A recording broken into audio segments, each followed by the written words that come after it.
భారతదేశానికి నైరుతిన హిందూ మహాసముద్రంలో కొన్ని పగడపు దీవుల సముదాయాలతో ఏర్పడిన దేశం.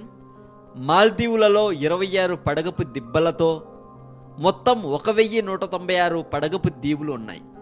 అసలు పగడపు దీవులు అంటే ఏంటో ఇప్పుడు మనం తెలుసుకుందాం. సముద్ర జీవులైన ప్రవాలాలు, ఇంగ్లీష్లో కోరల్ అనే జీవ సమూహాల నుండి ఏర్పడిన దీవులను పగడపు దీవులు అంటారు. ప్రవాలం అంటే ఏంటో ఇప్పుడు మనం తెలుసుకుందాం. ప్రవాలం ఇంగ్లీష్లో కోరల్ అంటారు. ఒక విధమైన సముద్రపు జీవులు. ఇది ఆంతోజోవా తరగతికి చెందినవి.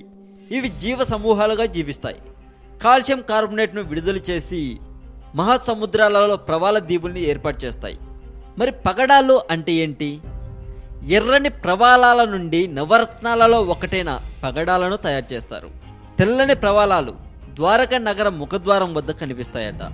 హిందువులు వీటిని ద్వారవటి శిలగా, విష్ణుమూర్తి సంకేతంగా పాలగ్రామంతో సహా పూజిస్తారు. ప్రవాల బిత్తికలు అంటే ఏంటి ఇప్పుడు మనం తెలుసుకుందాం.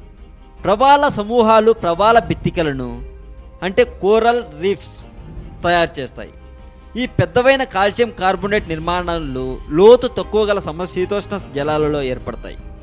ఈ బత్తికలు ప్రవాలాల బాహ్య అస్థిపంజరాల్లోని కాల్షియంతో ఏర్పడుతుంది.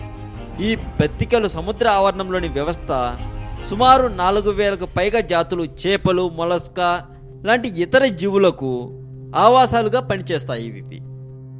ఈ వీడియో మీకు నచ్చితే లైక్ కొట్టి మీ ఫ్రెండ్స్కి ఫేస్బుక్ ద్వారా షేర్ చేయండి. ఈ వీడియో మీద మీ ఒపీనియన్ కూడా కామెంట్ రూపంలో చెప్పొచ్చు.